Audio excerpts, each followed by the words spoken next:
I'm going to say it is the best season of Drag Race. There we go, I said it. Welcome to Snatched, Gay Times' original series where we chat with the queens of RuPaul's Drag Race UK. This week I'm with the four finalists of season 6.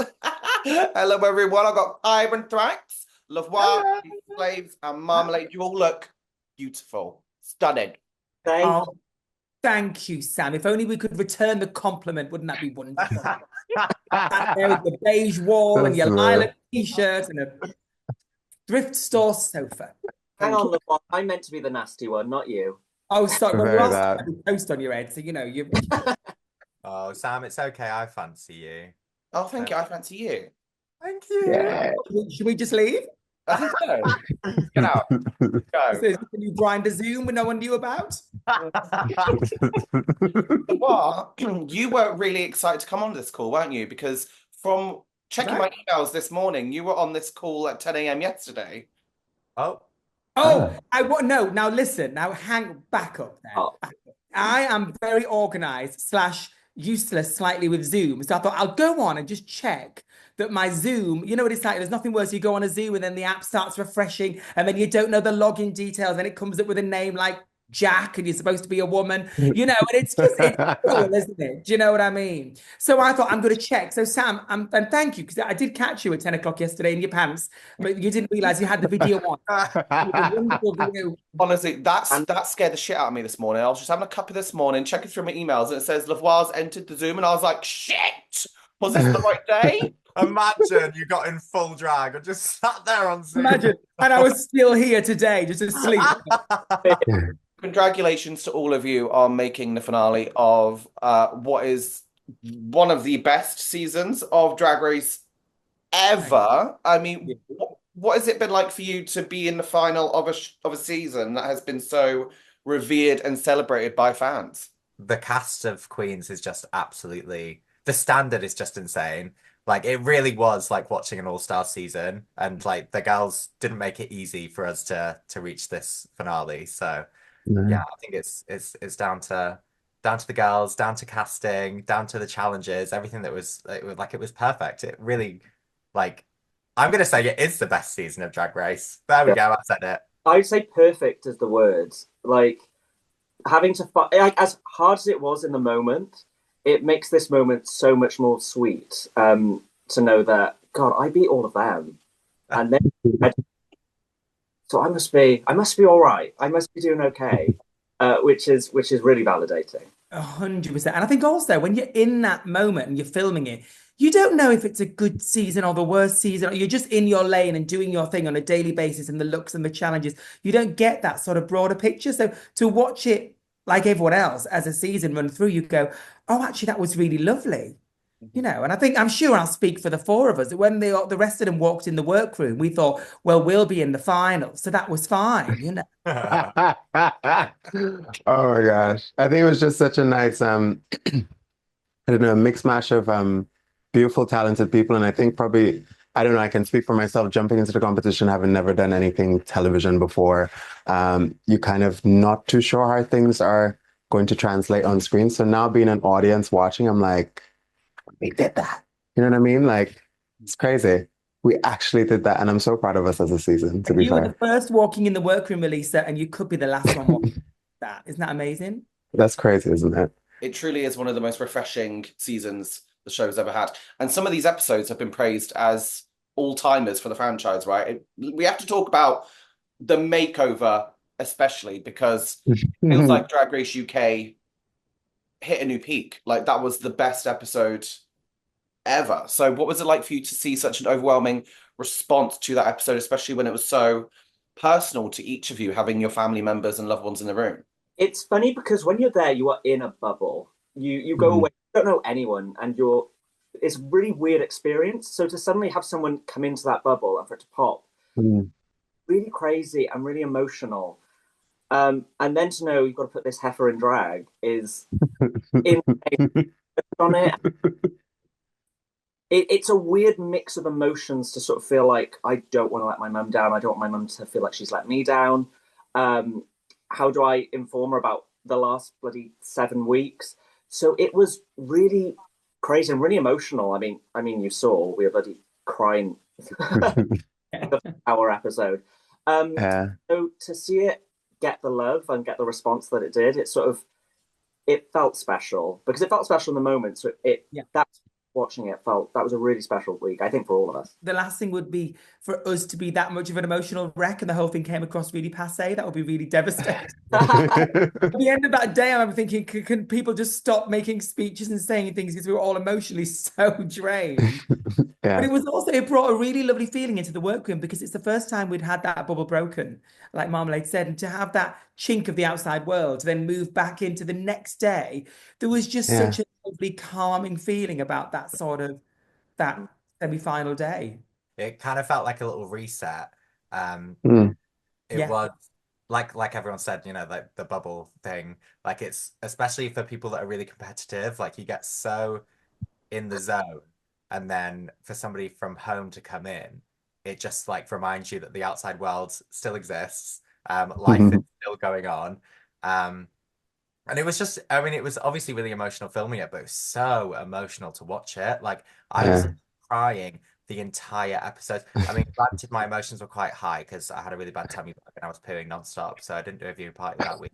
But I was literally a wreck. It was horrible, but also one of the most amazing. It felt like one of the most amazing pieces of television that I've seen, especially like reality television. So important. And yeah, I'm just so grateful that it was our loved ones. Yeah, and I think it's kind of for me in the experience, it was definitely a crescendo in the entire journey. I feel like also weirdly enough, somehow that moment happened and everything else became irrelevant. Like I was like, all my energy is focused on my sister. All our energy in the room is focused on our loved ones. We're saying the composition wasn't a composition anymore. It's like, oh my God, is that family? Oh my God, you want to meet my cousin? Like it's like one of those like things where even when we got onto I think that was the one episode where we got off the stage and we're like, wait, who's in the bottom? Is there a bottom? Like it was just such an amazing experience all around. Like we weren't thinking about competition by the end of it. It was like I'm so glad it then in the end translated to audiences because it was a very emotional watching it back with like my nieces and like special episode. God, I've got a tear forming now. Oh God, what an episode! What an episode! I feel bad to single one makeover contestant out because you all did so incredibly well. But Lavoir, your dad has become the breakout star of Drag Race UK, of reality television. My dad has asked for an Instagram. Well, he didn't say Instagram profile. He said, I need one of those Insta pagey things. I said, no, you're not having one because you'll get more followers than me at the end of my career. So, and we are as a family, it's been such a amazing moment, but also slightly worrying because he's still wearing heels to this day, which is slightly making us all. But he's just, I've never had that close. Obviously, I'm very close to my dad and my mum as well. But I've never had that one-on-one time as a whole day, no phones. You know what it's like as a family. I live down south, they live still up north. When you meet, it might be families there or friends or Christmas or birthdays, and there's other people around. I've never had that one-on-one, let's sit down and chat about the things that we did. And they gave me a time on that program I will never, ever get probably again with my dad unless we sit down just the two of us, and it was just beautiful. And I didn't know he was so eloquent. I didn't know he would say those things on the runway. I didn't know. I was like, wow. I mean, to have a man in his 80s that are born in the 40s mentioning things about gender and all that, I was like, oh my God, I thought he could have gone the other way and offended everyone and would have been cancelled. But I was so proud of him. And I've been sending him, obviously he's not on social media, but I've been sending him all the screenshots of messages and all the lovely messages we've had from people like Boy George and stuff. And of course, he grew up knowing, and he's like, oh my God, this is amazing. Blows his mind. He just goes silent on the phone. When I read them to him, he goes silent. Then he goes, wow, that's amazing, isn't it? He went to the doctor to get his blood pressure done, and the receptionist recognized him, and he was over the moon. He's like, oh my God. I feel like Richard or Voila can say any homophobic slur he wants. He's got permission. Imagine if he just turned on the whole community. Kiren, you've absolutely demolished the competition, slaughtered it, slayed it, shat on it. You've been brilliant this season. You've become such a huge fan favorite for your your fashion and your kind of mix with horror aesthetic and your bonkers sense of humor, which I love. Did you ever expect that going into the workroom, that you would become such a popular figure? I mean, I don't know. You don't really like. I tried not to think about any stuff like that. Like, I feel like when you're going into something like Drag Race, I just wanted to make sure I was in the right headspace, that I was just there to have fun, to make sure I enjoyed every challenge. Even, if I was nervous, just making sure I had the most fun I could. So I tried not to think about how I'd be received or fan reception, because I feel like that's kind of like a death kiss on Drag Race if you're too focused on how you're going to be perceived. But I am, yeah, extremely overwhelmed. It is just, beyond my wildest dreams. Like, the response has been absolutely incredible. And I'm very grateful. I'm very, very grateful. Well, I feel like I'm saying to every bloody queen, you're a fan favorite, because you all are. Everyone loves this whole cast. Marmalade, your runways. Go on, tell me. Tell me. Insane. RuPaul even described, how many of them did she describe as some of the best they've ever seen? How many? I think she said it more than once, didn't she? I can't remember. I think I only remember it on the last week, but the feedback on my runways, I mean, it was the thing I wanted to display the most. And I knew it was going to be. I was hoping to excel in all the challenges, but it was the thing I was like, this is my bag here. And I mean, I sat in that room just over there for however many weeks, from I think like 7 a.m. till midnight every day, just sewing. I actually my housemates got worried because I had a cushion that I'd keep in there, and I'd take 10-minute naps on the hard floor and get sewing. And like I worked like from getting the call to getting on, like not a day off. And so my only hope and goal was that not only that I'd get to show it all, but that what I thought it looked like would translate to everyone. And again, it has truly been more than I expected. I like every single week, the feedback is, I get very emotional, like thinking about it. Because I'm such a cocky twat, but like at the end, like put so much like work into it, and it like it's not just a representation of like that season, a couple of weeks. It is quite literally the reflection of like my entire drag career up until this point. Like I can't do like an all stars and all winners or anything for years, because like I have drained my references. I literally everything into these runs.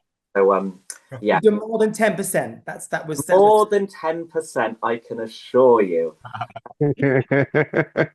What I think a lot of the viewers missed is Marmalade's looks and costumes up close in person. The detail was incredible.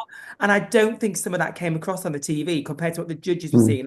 Not that I'm saying they didn't come across Marmalade, but they're just the intricacy. They was just beautiful. And you would all be lining up to go on the runway, and you'd be there like, oh, well, that's stunning. Livid. Livid. Honestly, moms, we need an exhibit. We need an exhibit. I need to get to the museum. My favorite moment, and it's to do with you, Kiren. I laid out my Doctor Who runway on the floor, and Kiren comes up to me and she looks at it and she goes, "Wow, you were definitely my competition for the runways." And I looked at her and I went, "And you're not mine." What a psychopath. You know what? I'll accept it. Seeing you on that runway, I'll accept it. Can I just say, I literally looked at my runways. I was like, no one's going to touch me. And every week I looked around and I went, oh, wow, fair play. Like, yeah, I thought based on past seasons, I was stepping it up so much more. But like everyone stepped it up. this season. Yeah. Well, you heard it here first. Marmalade said that all the other seasons' fashion is trash. No, I know it's not the best fashion. That goes without saying. I'm sorry. I know you do. And I say that for all 12 of us. Yeah. Well, maybe about 10 of us, but I'll let you figure out. Okay, well, can each one of you name your number one runway of the season then? Marmalade semi-final vinyl is just beyond impeccable. Impeccable. One of the best outfits that's ever been on Drag Race. I know that it's been said, it's a popular thing to say, but it's just because it's true. Mine would be Kiki Snatch Sewing Challenge. I was going to say Octavia's sewing challenge. But I should have been there as a team member. I should have clocked that and gone, that's not great. But I was clinging on by literal thread myself. So I could Busy sewing tiger paws to your boobs. literally clinging on by a thread, literally. So I had no room to comment. The ET comment, I will never ever Never live down. in my entire life. That is crazy. Yeah. He said you can't. And it's because I didn't know what it was until I searched on Google and I was like, wow, that is savage, but so correct. I'd actually say, what enough? Your Doctor Who Marmalade was actually the one for me. Like that was, I was just like, what is this? I was like, okay, wow, okay, great. Yeah. I mean, I love my Mother Nature, don't get me wrong. But that one, I was like, bitch, if I could wear that, yeah, that was hot. That was structured. That was for me the one. Thank you. I think my favorite of mine is my vinyl, but outside of mine, the two runways where I went, oh shit, was Lil's New Romantic, and I'm not just here, Relisa's Mother Nature. Both of those. I mean, I have all the runways, but those are the two that I went, oh, someone's coming for me here. This is the threat. Someone's coming at me now. Someone wants a fight. But stunning. Relisa, you have been the lip sync assassin and the queen of sex this season, and you have that I'll take. And you have been so incredibly likable and charismatic. What was it like for you to finally represent your house on RuPaul's Drag Race UK after so many years of people wanting the Slaves dynasty? Yeah, I mean, like, House of Emancipation has been coming for a long time. And I think it was interesting for me being the first of the family to get onto the show. I was like, okay, let me just at least let the people know she's a sex goddess, great, amazing, gorgeous, but she can also put clothes on, which was shocking for me. But yeah, it was just amazing, like, just to have the experience. I mean, I went on the show just to challenge myself. I was like, I know what I do. And there's a lot of things which they ask you for in the show, which I do not do. You do not put a mic in my hand, honey. That's not my thing. She don't tell jokes. But I was like, bitch, I made it to the final. And what? You know what I mean? So I'm happy to have been able to flown the flag for the House of Emancipation. And here we are, top 4. What has gagged each of you the most this season? So we've had so many incredible moments, from Saki Yu's abrupt departure to Chanel O'Connor's villainy and Octavia's barrister wig. There's been so many. I was literally going to say, before you even said that wig, that design challenge, I remember her getting dressed and turning around and going, oh, she's got rollers in her hair. She's going to brush it out before she gets on the runway. And then, no joke, stepping up in the mirror just before walking, turning and seeing her step onto the runway, and I went, oh, that's the look. Like that wasn't lives. I bolt up awake at night, screaming, covered in sweat, thinking about that wig.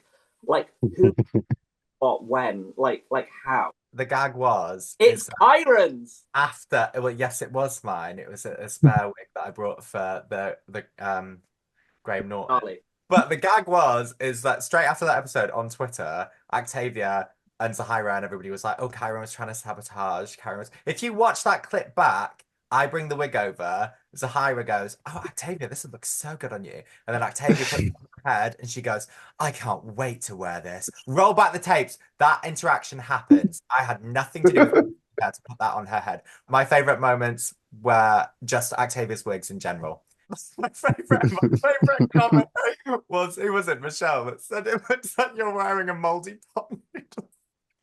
Was the craziest thing I've ever heard in my life. Are we calling them wigs? That's nice. Mine was definitely the fruit bowl. I think that was just iconic. Like, I mean, I love my Kiki sis house down, but that was like, baby, you do you, and you make that work. Because I remember her saying, do you think I should wear this on my head? And I was so busy saying, like, yes, it looks great. And I didn't even look up. And then on the runway, I was like, oh. My gag moment has to be Marmalade's dragon speech. I just think it was like a drag race version of Queen of Thrones. I thought she was literally gonna behead a Game of Thrones, so not Queen of Thrones. It was like you're gonna behead Janelle at any moment. We didn't really all know each other that well. It was just like bang, morning. Can I add to that the moment where I'm talking to Marmalade as we're taking our makeup off, and she's just railroading her Chanel. Chanel comes over, taking off her makeup. She just goes, "Are you okay, girls?" And Marmalade has no idea and just carries on talking shit. Can I say Go I on, knew yeah. there. I knew she was there. I carried on. I wanted her to hear what I was saying. Yeah. No, so I then turned to her straight away and carried on exactly what I was saying. I knew she was going to come over. Well, let's see. I was taking my makeup off, and I saw 3 cameras come over. I was like, obviously something's going to happen here. I'm not done before, but obviously someone's about to walk over. That's Marmalade. She's jamming. See? Final one, the Let's Dance lip sync. About that. Every single day, as soon as we got back from filming, I would literally have that lip sync on repeat in my head. And we only saw it from the back. So many iconic moments. This is why this has been one of the best seasons ever. I can't wait for this final. Thank you so much for chatting with me once again. Thanks, Sam. Thank you.